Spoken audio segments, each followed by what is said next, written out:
friends, est-ce que ça vous est déjà arrivé de vous poser des questions, mais parmi tous ces produits qui sortent les youtubeurs, qu'est-ce qui en vaut vraiment la peine, qu'est-ce qui vaut le coup? C'est ça les questions à laquelle je vais répondre dans cette vidéo aujourd'hui.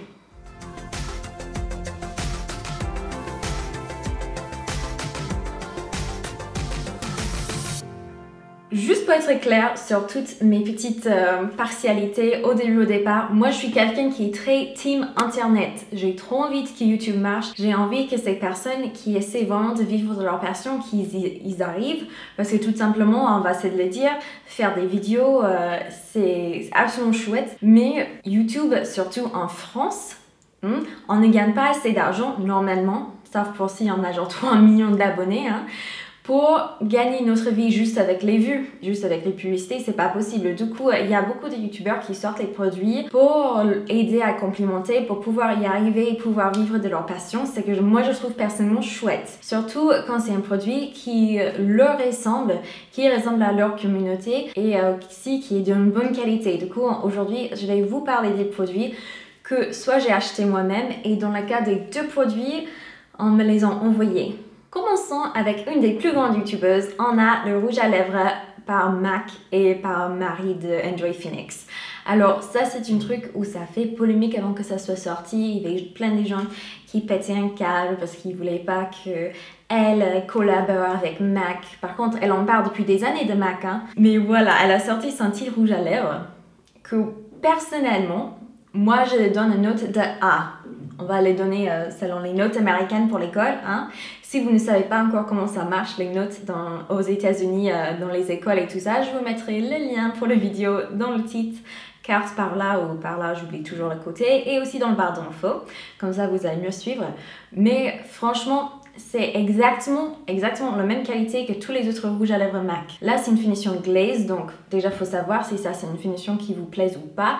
C'est une finition qui ne dure pas très longtemps, donc ça, c'est quelque chose à garder en tête. Il est assez hydratant. Il est opaque sans être très fort et puissant comme couleur. Mais par contre, ça va partir plus rapidement dans la journée que la finition mat ou même la finition crémeuse par exemple. Vous avez peut-être remarqué, mais moi je suis extrêmement pâle. Sur moi, ça va très bien sur ma carnation. Je l'adore personnellement. Je vous avais déjà montré sur mon Instagram et dans une vidéo ce que ça donne sur moi. Après, il faut regarder sur Instagram avec l'hashtag MAC X Marie et là vous pouvez voir sur plusieurs personnes qui l'ont acheté déjà, voir sur plusieurs teintes différentes pour voir si ça vous conviendra ou pas, ou sinon vous pouvez aller aussi, il me semble maintenant, aller le tester en magasin parce que comme beaucoup des personnes ont remarqué, c'est pas il n'y a aucun rouge à lèvres au monde qui va conviendrait à tous les teints, à toutes les carnations possibles. C'est juste, c'est trop compliqué, ça n'existe pas un truc qui est super flatteur et pourtant un nude pour tout le monde. Pourtant je trouve que ça ressemble beaucoup à Marie. Ça ressemble beaucoup à sa personnalité. C'est vraiment une couleur où quand elle le porte, tu dis ouais, mais ça c'est classique Marie quoi. Ça c'est sa couleur. Du coup, pour ce niveau-là, pour moi, il n'y a aucun souci. Je trouve que ça lui ressemble beaucoup. Après, ma critique pour ça, c'est vraiment envers MAC. Je trouve que c'est dommage, vu toutes les influenceurs qu'ils ont contactés dans le monde entier. Parce que oui, c'est une collaboration qu'ils ont fait avec plusieurs pays différents, avec plusieurs influenceurs différents. Il y avait extrêmement peu de diversité. Et du coup, on voyait beaucoup des couleurs qui ont sorti de cette collection qui ne sont pas pareils mais qui se ressemblent énormément parce que c'est plein des nudes, des rouges à lèvres de tous les jours, des rouges à lèvres classiques pour les femmes blanches en fait. Personnellement, j'aurais vraiment aimé, surtout en France, on a Sananas qui aurait été une candidate excellente pour cette collaboration je trouve. Elle a la peau un peu plus mate, elle aurait pu choisir une couleur qui allait correspondre plus à une autre démographique que Enjoy Phoenix qui est comme moi, assez pâle et aux yeux clairs. Et du coup, ça aurait été cool s'ils avaient choisi 2 personnes, je trouve. Moi, je reproche pas du tout à Marie d'avoir accepté le truc. C'est une marque, elle en parle dans ses vidéos depuis des années. C'est quelque chose, clairement, elle aime cette marque. Et il lui avait proposé de faire le rouge à lèvres de ses rêves qui lui correspondent parfaitement. Elle aurait été un peu folle de ne pas accepter. Ça aurait été complètement bête. Du coup, je comprends tout à fait que Marie a accepté. Je trouve ça normal. Par contre, pour moi, c'est juste MAC. Vous auriez dû choisir plus de diversité, peut-être une deuxième personne, ça aurait été vraiment chouette pour avoir un peu plus de diversité de couleurs. Peut-être même si ça restait dans le ton de nude qui aurait... Ouais. C'est vraiment dommage parce qu'en plus, il y avait plein d'influenceuses avec lesquelles que j'ai parlé, des créatrices de contenu et tout, qui voulaient tester le rouge à lèvres, mais qui ont dit, mais ça correspondrait jamais à ma teinte de peau. Et du coup, ils voulaient vous soutenir, ils voulaient soutenir cette team internet. Et finalement, elles ne peuvent pas parce que ça leur correspond pas en fait, c'est pas la bonne couleur. Après, je vais parler d'une palette de Tarte et Graveyard Girl. C'est une américaine qui fait des vidéos un peu waouh, elle est un peu folle, mais c'est amusant de regarder parce qu'elle a tant d'énergie, c'est juste la folie tout le temps sur sa chaîne, elle part souvent du maquillage, etc. Elle a fait une collaboration avec Tarte, ce qui m'a un peu surprise parce que je trouvais pas forcément que leurs deux marques, la marque de la youtubeuse et la marque de Tarte se correspondaient, mais pourquoi pas? Tarte, c'est chouette comme marque, je le comprends tout à fait. C'est une palette édition limitée. Vous avez des jolies couleurs violet ici. Vous avez deux blushs. Je croyais au début ça c'était un bronzer, mais pas du tout. Vraiment trop orangé d'être un bronzer sur n'importe quelle carnation, c'est pas possible. Et là vous avez un highlighter. Vous pouvez voir juste en regardant ça. Je crois qu'il y a pas mal de shoots que ça fait. Et vous avez aussi les couleurs ici qui sont un petit peu... neutre mais qui tire un peu vers le saumon ou vers l'orange et tout, et ça c'est mes couleurs préférées dans cette palette, je les adore ces 5 couleurs là, mais il y a une grosse faute avec cette palette et c'est que vous voyez il y a certaines couleurs où il y a des paillettes dedans. Les paillettes ne s'accrochent pas du tout au fard. Ce qui fait que si vous avez envie des paillettes, déjà ça va pas rester. Ça va faire des shoots, vous allez avoir la couleur très jolie qui reste, mais vous allez avoir des shoots de paillettes sur vos joues. Et aussi, si vous détestez les paillettes, c'est peut-être une palette à éviter parce qu'il y a certaines couleurs où ça... Surtout, c'est celui-là en fait, Sippy. Et puis, Gator Wings, le highlighter. Alors, ce que je fais, sachant que ça ne colle pas du tout, mais pas du tout les paillettes, je prends mon pinceau et puis je le tapote à côté. Toutes les paillettes, ils tombent par terre juste devant mon bureau là. Et je mets le produit et c'est super joli, ça dure des heures. Je suis très impressionnée avec les qualités, mais c'est trop bizarre que je dois faire ça en fait. Je trouve ça trop bizarre et c'est dommage pour les personnes qui voulaient les paillettes qui sont là. Du coup, je vais donner ça une note de peut-être un B-, avec le petit tiré. Il est pas mal du tout, mais c'est juste, si vous voulez l'acheter pour ça, c'est vraiment dommage. Maintenant, on va parler Elsa Makeup et puis après, on va aller vers les livres. J'étais extrêmement chanceuse. En fait, j'avais contacté Elsa sur Twitter. Je lui avais demandé vite fait si elle comptait sortir des nouveautés bientôt parce que je voulais vraiment... attendre en fait pour faire cette vidéo pour avoir les nouveautés avant de me lancer et tout. J'avais compté acheter toute seule, mais finalement le site Spongeac qui vend les produits Elsa Makeup m'a contacté, me demandait s'il pouvait m'envoyer plein de produits. Je dis chouette, comme ça on peut tester.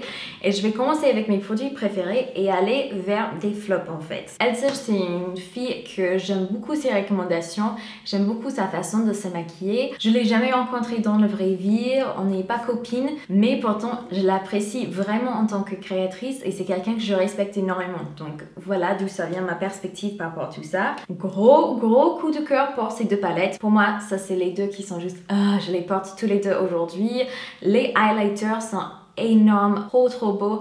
J'aimerais tellement qu'elle commence à sortir les highlighters comme ceci dans les individuels avec plein de teintes différentes. Ça me ferait genre super plaisir. Je les achèterai toutes les teintes, c'est sûr. J'en donnerai aux copines qui aiment le maquillage en tant que cadeau d'anniversaire. Genre tellement j'adore les highlighters qui sont dans ces palettes. Donc pour ça, il n'y a pas de souci.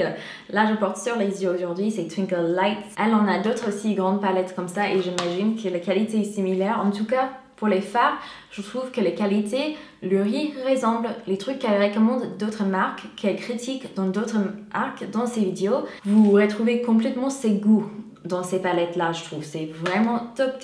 On a des palettes un peu plus petites aussi. Là, c'est les highlighters en crème, le Flashlight Palette. Je préfère vraiment ces highlighters qui sont en poudre parce que j'aime bien juste cette finition en général. Mais c'est chouette quand même si on veut faire plusieurs couches. Du coup, si on veut vraiment que le highlighter il reste bling toute la journée, que ça fait vraiment flashy, on peut mettre un highlighter crème et puis mettre au-dessus un highlighter normal et ça fait vraiment et ça tient beaucoup mieux la journée. Sinon pour les petites palettes, je les aime bien aussi. Je trouve que la qualité des fards est là. C'est juste c'est moins les couleurs qui me conviennent. Du coup, je préfère les grandes palettes que j'ai. Le next must-have selon moi, c'est ces rouges à lèvres. Déjà, je suis dingue des packaging, je trouve ça magnifique. C'est rose gold, c'est très solide.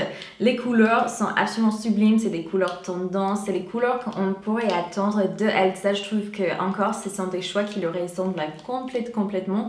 C'est qui pour moi, c'est important dans une collaboration. Si j'aime le YouTubeuse ou le YouTuber, c'est normal que je veux des produits qui leur correspondent. Alors, il me semble que j'avais entendu parler tout au début de ces rouges à lèvres qu'ils ont refait la formule parce que la première formule, c'était pas réussi. Par contre, le deuxième fois, très réussi. Ça, c'est la collection Matte Chic. Et ce sont les couleurs qui sont pas mat poudré, mais plutôt un mat velours, c'est que moi je préfère énormément. Je préfère cette formule, sans exagérer, plutôt que le mat de chez MAC en fait. Je le trouve tellement plus agréable à porter, tellement plus confortable. Pourtant, sur moi, sur mes lèvres, ça dure aussi longtemps. Et je trouve les couleurs, la sélection de couleurs est juste parfait. Il n'y en a pas trop pour qu'on ne soit pas trop débordé. Mais qu'est-ce que je fais? Mais il y en a assez que ça fasse super joli. Les pinceaux sont légèrement sales parce que je viens de m'en servir juste ce matin pour faire cette maquillage justement avant de faire la vidéo. Je les aime bien. Pour moi, les pinceaux sont tout à fait corrects, mais je ne rachèterai pas juste parce que j'ai des coups de cœur dans d'autres marques pour le moment. Et si vous aimeriez une petite comparaison, je trouve que ces pinceaux ressemblent énormément aux pinceaux de BH Cosmétiques. Et puis pour moi, le produit qui n'a pas fonctionné malheureusement, ce sont les vernis. Oh, je suis tellement désolée, je sais ça, c'est le nouveau sorti. Les couleurs sont magnifiques, j'adore les pastels. Je trouve déjà les pastels, c'est une formule qui est assez difficile à réussir, même des grandes marques, ils arrivent moyennes. Mais pour moi, il y avait certains de ces pinceaux où je trouvais juste que la brosse n'était pas assez longue. Parfois, il n'était pas coupé d'une façon égalitaire. Et ça fait que si vous êtes nul pour l'application de vernis comme moi, que c'est un peu plus difficile d'avoir une application nette. Et la formule du vernis, même si on changeait la brosse, pour moi et pour les couleurs que j'ai eues, c'était un peu trop épais en fait. Je n'arrivais pas à avoir un résultat qui était lisse et joli et qui était opaque au bout de deux couches. C'était opaque, mais en même temps, ça faisait plein de petites ridules. Je sais pas comment vous expliquer, mais pour moi, ce n'était pas assez facile d'appliquer. Sachant que ça vient de perspective d'une personne qui est absolument nulle pour les vernis. Je ne suis pas du tout experte. Je veux juste que ça soit facile et que ça sèche dans un temps qui est correct. C'est tout ce que je cherche. La facilité. Et là, je ne l'ai pas eu avec cette formule, du coup, ça ne me convient pas. On a Léa Chou qui a récemment sorti ce livre-là. Léa Chou présente Dear Me, mon journal intime. Alors, c'est cool parce que c'est différent que les autres livres qu'on a vu être sortis par les youtubeuses jusqu'à présent. C'est Léa qui me l'a envoyé personnellement, ce qui était trop gentil de sa part. Je l'ai rencontrée plusieurs fois en vrai, elle a toujours été très gentille avec moi. Ça s'enlève. Je suis très contente que vous avez pris la décision que ça s'enlève. Parce que je le trouve pas super esthétique. Pour l'acheter, pour faire tirer l'attention de hey, ça c'est ma youtubeuse préférée, c'est chouette. Mais pour que j'ai envie de le remplir dans le train et des trucs comme ça quand je m'ennuie, je préfère que ça s'enlève et que ça soit un peu plus sobre comme ça l'est. Donc ça c'était un bon choix déjà. Alors ce livre c'est un peu fait dans le style d'un bullet journal. Si vous connaissez le concept, si vous connaissez pas, j'essaierai de mettre quelques vidéos dans le barre d'infos, dans la vidéo suggérée. Et en même temps ça fait un peu un livre de grande sœur parce qu'il y a des conseils pour des règles, le contraception, des choses comme ça. Pour les questions où on n'oserait peut-être pas trop demander à notre mère, on aimerait avoir une grande sœur. Léa Chou, sa chaîne, c'est un peu ça en fait. Elle fait ça avec sa chaîne. Elle répond très souvent aux questions qu'une grande sœur répondrait. Elle prend vraiment cette rôle-là. Donc du coup, sur ces coups-là, je trouve que ça lui ressemble. Par contre, pour une personne qui est comme moi, je suis mariée avec 2 enfants, les règles, je connais très bien, la contraception aussi, ça va. Du coup, ça me correspond un petit peu moins. Je pense que je suis un peu trop vieille pour pleinement en profiter justement parce que je n'ai plus trop besoin de cette rôle de Big Sister. Mais par contre, je vais peut-être tester le concept de journal bullet. Ça pourrait être assez rigolo et c'est l'occasion. Du coup, merci Léa. L'avant-dernier, on a cette cahier de Léa Chou. Je n'avais pas acheté de sa nouvelle collection parce que ça m'intéresse un tout petit peu moins. Mais cette collection-là, par contre, le Spring, le carnet, je le trouve absolument trop joli. Je trouve la qualité des pages sont assez épais, c'est vraiment trop beau. Et ce que j'aime vraiment, et c'est complètement personnel, je le sais, c'est le fait qu'elle a embauché un artiste, un jeune artiste montpellierien. j'arrive pas à dire ça, un jeune artiste qui vient de Montpellier. J'aime beaucoup, beaucoup la ville où j'habite. J'habite sur Montpellier, tout comme Léa en fait, qui a créé cette carnet. Et j'ai trop envie de soutenir la ville, de soutenir les jeunes artistes ici, parce que je suis vraiment très très fière de là où j'habite. Du coup, pour moi, c'était quelque chose qui m'a vraiment attirée vers ça. Sinon, la qualité est vraiment 100% là. Ce n'est pas genre le cahier que vous allez acheter à Auchan pour l'école. C'est vraiment d'une bonne qualité. Les papiers sont corrects, c'est tout fabriqué en France. Du coup, pour ça, je lui félicite. C'est un bel objet. Pour les autres collections à venir, j'ai hâte de voir ce qu'elle va créer et surtout de voir ce qu'elle va créer avec des artistes sur Montpellier. Parce que ça, c'était quelque chose qui m'a vraiment attirée vers ça. Et le dernier produit, c'est peut-être mon favori de tous. C'est un livre qui a été écrit par Hannah Hart. J'ai essayé de dire avec un accent français, ça fait nul. J'arrive pas. It's Hannah Hart. Elle a fait un livre qui s'appelle Buffering. Je ne sais pas encore s'ils ont la traduction en français, j'imagine que oui. Sinon, si vous aimez lire les livres en anglais, ça vaut vraiment la peine. Alors, je n'aimais pas trop sa façon de faire le marketing sur sa chaîne parce que j'avais l'impression que ça allait être un livre un tout petit peu nul vu sa façon de le présenter. Mais finalement, c'est un truc très très profond. Elle écrit super bien. Justement, je savais pas, mais elle a la base. Elle a fait son diplôme en anglais et elle avait l'objectif d'être écrivaine. Et ça sent dans le livre en fait que c'est quelqu'un qui n'a pas fait ça par hasard, qu'elle s'est beaucoup entraînée, qu'elle a beaucoup travaillé et surtout c'est un livre où elle parle d'elle-même et vous avez l'impression de la connaître beaucoup mieux, mais en même temps il y a des plus grands messages qui sont derrière, je trouve, la perspective qu'elle donne sur l'état de le système de santé pour les personnes qui ont des maladies mentales aux États-Unis. C'est hyper intéressant. Elle arrive à parler de son enfance qui était extrêmement difficile, mais sans se plaindre. C'était quelque chose, je me suis dit, comment elle fait là? C'est trop bien. Moi, si j'avais vécu la même chose, je serais un peu quand j'ai écrivé et tout, mais elle arrive trop bien. Elle représentait vraiment... sans faire plus gentil que c'était vraiment la réalité, elle arrive à représenter la réalité sans non plus faire « Oh, moi j'étais un pauvre enfant qui a vécu telle et telle chose ». Et du coup, sa façon de la présenter, sa maturité, ça donne vraiment beaucoup de crédibilité à le message qu'elle veut passer par rapport à la santé, le système de santé pour les personnes avec des maladies mentales. Donc pour moi, c'était quelque chose de super bien réussi, beaucoup mieux que j'avais prévu à la base. Ça fait en sorte que j'ai envie de lire d'autres livres de youtubeuses maintenant. Peut-être pas toutes, mais certainement certaines. D'ailleurs, ça c'est un truc où je comprends pas. Chaque fois que les gens ils critiquent « Ah oui, une youtubeuse elle sort un livre et tout », je suis là genre « Non mais chut, arrête, si ça peut influencer des jeunes à lire un peu plus, on va pas se plaindre hein ». Juste, oh, j'aime pas. Moi, la littérature, je suis complètement contre le censoring, donc de censurer les livres et tout ça. Je crois que si quelqu'un a envie de publier un livre et qu'ils arrivent à le faire, s'ils ont l'influence pour le faire, s'ils ont la possibilité, s'ils ont la chance de le faire, je veux jamais être la personne qui était là genre non mais il devrait pas avoir le droit parce que elle fait des vidéos, du coup ça fait qu'elle sait pas écrire. Parce que pour moi c'est juste ah non ça marche pas comme ça. Il y a des personnes qui arrivent très bien à publier des livres, qui ne sont pas des youtubeuses, qui publient des livres mais de pourris.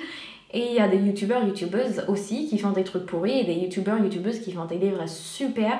Donc du coup, je pense qu'il faut les traiter comme tous les autres livres du monde. Et surtout, je ne veux absolument pas décourager les personnes à lire. Si ça attire quelqu'un qui est très dans les médias sociaux mais qui n'aime pas trop lire, mais il regarde YouTube quand même et tout, et ça fait en sorte que cette personne va aller acheter un livre et commencer à s'intéresser plus à le monde de littérature, tant mieux, hein, moi je suis contente. Voilà, ça c'est ma perspective sur cette polémique-là qui selon moi est trop bizarre comme polémique. Mais bref, je vous aime très fort. N'oubliez pas de vous abonner si ce n'est pas déjà fait et on se verra dans une prochaine vidéo. Ciao!